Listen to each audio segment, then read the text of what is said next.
ઘણી વખત ઘણા લોકોના પ્રશ્ન હોય છે કે અમારા બાળકો બહુ હાઈપર છે, ઇવન આપણે પોતે પણ. હું એવું નથી કહેતો તમારી ઉંમરના દીકરીને પણ, દાખલા તરીકે તમે તમારા કામની અંદર બહુ જ કામ કરો છો, બહુ જ મહેનત કરો છો, ઘણી બધી વખત તમને સ્ટ્રેસ આવે છે. એ સ્ટ્રેસ આવે છે એના માટે શું કરવું? તો વન્સ ઇન અ વાઇલ, કદાચ માની લો કે તમારી બર્થડે છે ત્યારે 12 મહિનામાં 1-2 વખત દૂધથી નાહવાનું રાખો.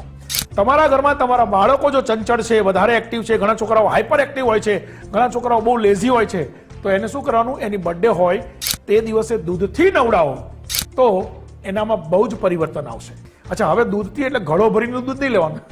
એક નાનકડો લોટો લો, લોટામાં અડધો લોટો દૂધ, અડધો લોટો પાણી, એ મિક્સ કરી અને તમે દાખલા તરીકે તમે છો તો તમે તમારા મમ્મીને કહો કે તમે જ્યારે તમારા બાથરૂમમાં નાવા બેસો છો ત્યારે તમારી ઉપર આમ અભિષેક કરતા હોય, ઓકે, એવી રીતે લોટો પકડીને અભિષેક કરે. પછી તમારે નહીં લેવાનું.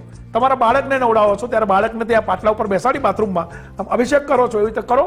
અને પછી તમને સાહેબ હું તમને એવું ચોક્કસ કહી શકું કે તમે મને ફોન કરીને એમ કહેશો બાપુ ચમત્કાર થયો. આની અંદર આ દૂધની અંદર એવું તત્વ છે કે તમને પોઝિટિવ બનાવે છે. એટલે જે કંઈ પણ તમારી સાથે જે સિચ્યુએશન થઈ રહી છે ને, એ સિચ્યુએશનમાં તમે હાઈપર થઈ જાઓ છો, એટલે તમે કોઈની સાથે બાખડી પડો છો, અથવા તો તમે પોતે તમને જે રિઝલ્ટ મળવું છે એ નથી મળતું, એટલે તમે સ્ટ્રેસમાં આવી જાઓ છો. એવું ને એવું બાળકો માટે છે. બાળકો બહુ હાઈપર થાય છે તો એ થોડા મેચ્યોર થવા માટે. બસ આટલું કરશો. આના માટે કંઈ પૂજા પાઠમાં બેસવાની જરૂર નથી, દાન દક્ષિણા દેવાની જરૂર નથી, આના માટે કંઈ કોઈની પાસે જવાની જરૂર નથી. બસ માત્ર તમે આટલું કરશો ને તો પણ તમારા જીવનમાં આવતી આવી ઘણી બધી સમસ્યાઓ દૂર થશે અને થઈ જ જશે. જય